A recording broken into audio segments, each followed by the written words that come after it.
Oi pessoal do podcast O Contato, obrigado pela oportunidade de poder falar de um tema tão interessante que são as experiências de quase morte. É importante começar definindo, porque tem muita coisa sendo dita por aí, várias delas não fazendo muito sentido. Então, experiências de quase morte são experiências, portanto subjetivas, no mínimo isso, em que pessoas numa situação bem próxima da morte física, ou com parada cardíaca, ou num afogamento, uma parada cardiorrespiratória, ou até em casos de perigo imaginado, por exemplo, um assalto, em que o corpo está bem, mas a pessoa está numa situação de extremo estresse, ela também pode experimentar essas características que a gente chama de experiência de quase morte. Essas características variam com a cultura. Então, a experiência de quase morte, apesar de que muitas vezes é dito, ela tem características variáveis, relativamente variáveis. Isso depende do contexto cultural também. Mas falando de forma bem genérica, essas características incluem uma sensação de paz profunda, visualização de túneis de luz, alguma coisa assim. Algumas pessoas sentem que a vida passa diante dos olhos como se fosse um bombardeio de memórias, como se o cérebro ficasse super acelerado e mandando memórias, e aí você meio que revê a sua vida. Muitas pessoas relatam a visão de parentes mortos, como se viessem recepcioná-la. Pessoas de outras culturas, a cultura é importante, que têm outras crenças religiosas, podem ter experiências coerentes com essas crenças. Então, ver deuses de outras religiões, de outras culturas. Então, tem uma parte aí interessante cultural que já começa a sugerir para a gente explicações alternativas que não a explicação sobrenatural.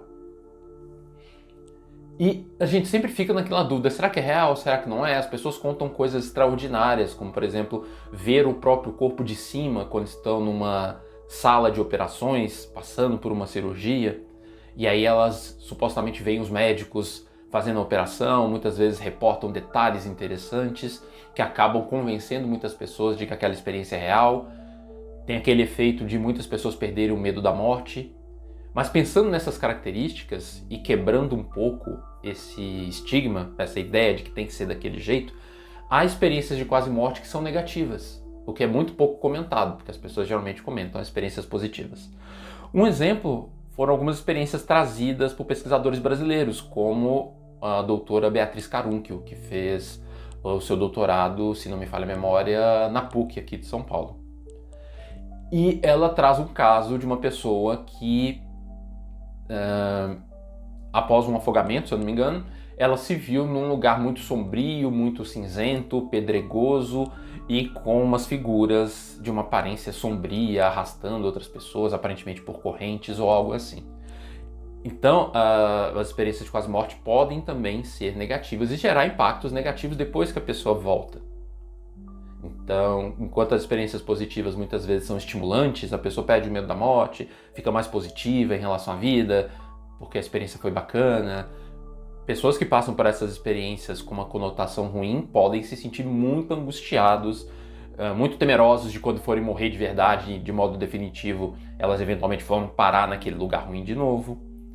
Então, nem sempre o desfecho é positivo. Só que, diante dessas alegações extraordinárias, algumas pesquisas super interessantes vêm para tentar determinar se tem algo extraordinário mesmo acontecendo ou se tudo é uma ilusão do cérebro. Porque havia aquela ideia, e aqui eu já estou começando a falar de resultado de pesquisa, havia aquela ideia de que o cérebro, quando o corpo passava por uma parada cardiorrespiratória, parava de funcionar também.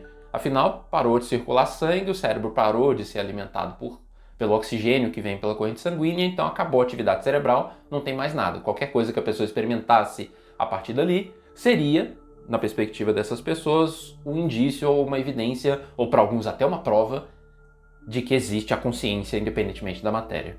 Só que o que a gente sabe hoje através das pesquisas é que quando acontece uma parada cardiorrespiratória ou algo assim, o cérebro ele tem um pico de atividade, especialmente em algumas áreas muito sugestivas, como áreas ligadas ao processamento visual e auditivo, por exemplo. É como se o cérebro, e aí alguns autores especulando nessa direção, é como se o cérebro tentasse fazer um último esforço para a pessoa ficar viva, para dar uma sacudida, sabe? Para tentar alguma coisa que faça ela voltar. Então, a gente sabe que independentemente do motivo, existe um pico de atividade depois, nos primeiros minutos da dita morte, e aí isso pode justificar muitas dessas experiências. Ao mesmo tempo, tem uma pesquisa muito bacana que é o Projeto Aware. Eu não sei se todo mundo que está nos ouvindo já ouviu falar. É um projeto que foi feito primeiro lá para 2014, se eu não me engano, e fizeram de novo agora em 2023, 2024. Que é basicamente tentar ver se as pessoas realmente flutuam para cima do próprio corpo, conseguem olhar para baixo e ver esses detalhes. Como é que foi feito? Fizeram parcerias com vários hospitais, colocaram acima do nível do corpo umas bandejas com imagens, isso no primeiro Projeto Aware, lá em 2014 mais ou menos. E só alguém que estivesse flutuando, olhando para baixo, como as pessoas relatam que acontece, é que conseguiriam ver essas imagens. E aí então, quando acontecia um caso de alguém ter uma parada cardiorrespiratória, ser ressuscitado, passar pela ressuscitação, né, mecânica e tal, a pessoa volta, consegue se recuperar e conta para os médicos ou para os enfermeiros que teve uma experiência de quase morte, aí eles chamavam a equipe, essa equipe ia lá, entrevistava a pessoa e tal, e perguntava também se ela viu as imagens que estavam nas bandejas, caso ela estivesse flutuando e olhando para baixo. Foram mais ou menos 2.000 casos do primeiro Projeto Aware. Claro que desses 2.000, várias pessoas morreram e tudo, mas aí vai peneirando, né? Desses 2.000, quantos sobreviveram, quantos relataram ter flutuado e olhado para baixo.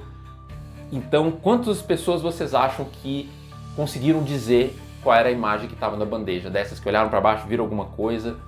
Zero. Ninguém conseguiu. O que é muito interessante, né? Muito sugestivo.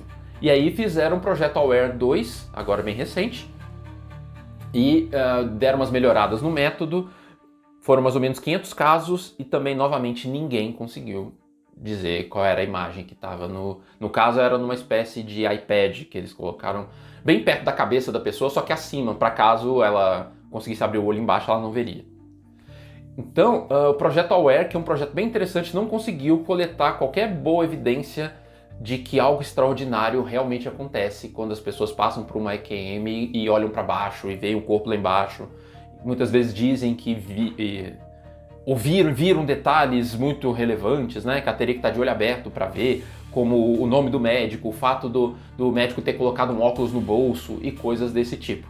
E aí a gente fica então com o enigma. Como que isso é possível? Como que uma pessoa nesse estado conseguiria dizer, por exemplo, que uma pessoa de cabelo comprido com essas e aquelas características entrou na sala, ou que colocou o bisturi numa mesinha X? Uma hipótese para explicar é que, já que a gente, com o Projeto Aware, não conseguiu uma evidência muito forte de que essas pessoas realmente estão vendo a realidade de fora, uma das evidências interessantes é aquilo que eu falei, é aquele auge, aquele pico de atividade cerebral no momento da morte, especialmente áreas auditivas, parece que é até mais forte e termina, por último, de trabalhar essa área do cérebro. É uma das últimas que parece que param de processar a informação.